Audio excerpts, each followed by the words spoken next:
Hello and welcome to Gotstockz. Today is Monday, March 10th. The market is getting smoked. The S&P 500 is down 155. The NASDAQ is down 770. The Dow Jones is down 890. Today's video, we're going to be looking at some technical analysis for the S&P 500, the SPX. This is 500 companies that this index represents. This is to help minimize the risk and maximize your profits. We're going to be looking at some key entry points to help build your perfect portfolio. I respect and appreciate your time, so let's get right into it. We are currently looking at the SPX. This is the S&P 500 index. S&P 500 stands for the Standard & Poor's Index of 500 companies. Now, essentially, this is a 20-year chart. We're going to take a look at this top. We're going to take a look at this bottom. This top was established in 2007, and then we had the 2008 financial crisis meltdown of the banking system and the real estate market. Let's zoom right in on this particular area here. When we go to the top of this range, so we're going to take a look. This is the beginning of the meltdown,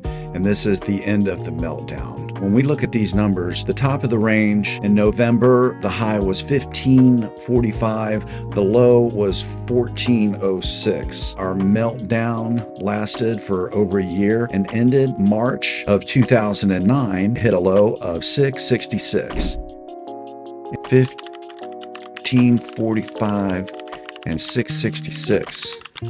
And we calculate that, we have a decrease of 56.89%. That is a serious meltdown. From this meltdown, we go into a bullish phase. We had a couple of correction periods here. There's always going to be these correction periods, but this here is our COVID, the end of the world meltdown. So let's zoom in on this meltdown. This is February of 2020. We reached a high of 3393, and then our flash crash COVID end of the world meltdown ended in March of 2020, and we hit a low of 2191. Let's come over to our financial calculator. 3393, and then we have a low of 2191. This is our flash crash. We have a decrease of 35.42%. That is a substantial decrease, but we are going somewhere with this information. And from that point, we go into a bullish phase for the next 2 years, and then bam, we go into a bear market in 2022. So we want to take a look at this area here and this area here. Let's zoom in. Let's zoom in on this area. This is our bear market of 2022 that began in January of 2022. We hit a high of 48.18, and this continued for several months and then bottomed out in October of 2022. We hit a low of 34.91 and change. Let's come over to our financial calculator here. 48.18 and 34.91. That bear market that lasted essentially 10 months was a 27.54 decrease in the market in the S&P 500. And from that point, went into a bullish phase. We had a major drawdown here, and we are currently in a major drawdown. But as you can see, we've been in a bullish phase for a long time. We're going to have major correction periods. We're going to have major drawdowns, and we're going to have major crashes from time to time. But the key here is we want to stay invested in this market, and we want to add to it on a weekly, bi-weekly, and a monthly basis. Let's get a little more granular. We're going to go into a weekly chart. This is a 5-year weekly chart. Each candle represents 1 week. As you can see from our flash crash, we went into a 2-year bull market. This is our 2022 10-month bear market, and we've been in a bull market since. We are currently in a retracement area. This is a downdraft. This is a very painful downdraft. What we want to do now is we're going to get even a little more granular. We're going to look at a 1-year daily chart. So each candle represents a day, and I want to show you something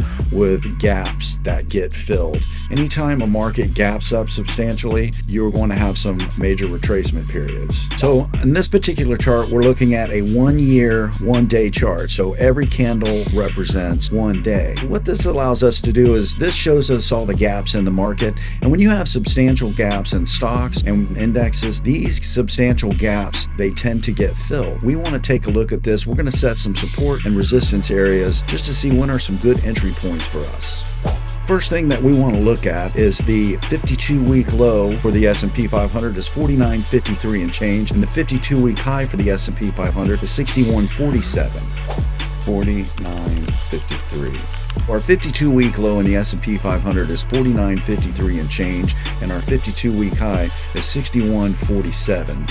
We are looking at a 24% increase in the market. What you want to keep in mind, on this 52-week period, you have a low of 49.53, a high of 61.47. That is a 24% increase in the market. Now, in the history of the stock market, the average is going to be a yield in the range of 10%. If you're counting dividends, it could be a little bit more or less. So we're looking at a 10 to 12% range in the S&P 500 of over the history of the index. The market is pulling back, so we need to see what are going to be some good key points of entry. We are going to draw some support and resistance areas. So let's zoom in here. Go to key pivotal areas where the market peaked out, bounces down, and goes all the way to this range. This is going to give us another level of support down here. This area is going to act as a level of support. Now, what I want you to take a look at where the market gapped up. It went up for several weeks and pulls back, and it fills this gap and then back off to the races. This happens time and time again. This is considered an island bottom. It's a very powerful reversal, but the challenge we're going to have is this major gap in the indice is going to act as a magnet when this indice starts to pull back to this area. So currently, the S&P blew through two levels of support. Now these are going to act as resistance on the way back up. The next level of support is way down here. Is it going to get there? It's very possible. It can even go all the way down here. Nobody knows where this is going to stop, but let's take a closer look at this area to see exactly what we're dealing with.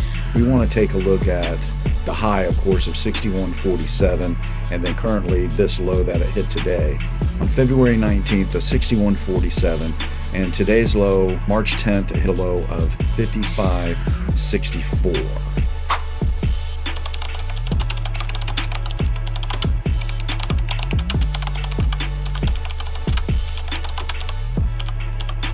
We're currently in the 10% range of this downdraft in the S&P 500.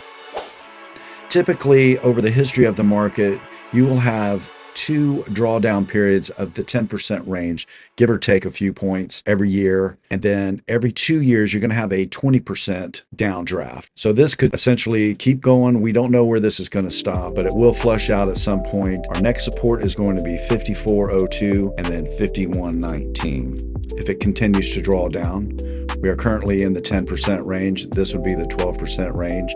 Let's see what this number is going to look like. Would be a 16.72 drawdown in the S&P 500. So the moral to the story is you want to dollar cost average into this market for the long haul. You always want to be careful because the market is very risky, and you always want to do your due diligence. Now, these are some key areas of points of entry. Thank you for tuning in. I hope this was helpful. I put some links in the description of trading platforms and financial institutions so you can set up your account and start building your retirement portfolio for your future. Always remember that the markets are very risky. The key to success in this industry is a well-balanced portfolio. So please remember to dot your I's, cross your T's, and don't forget the Z. God bless and happy investing.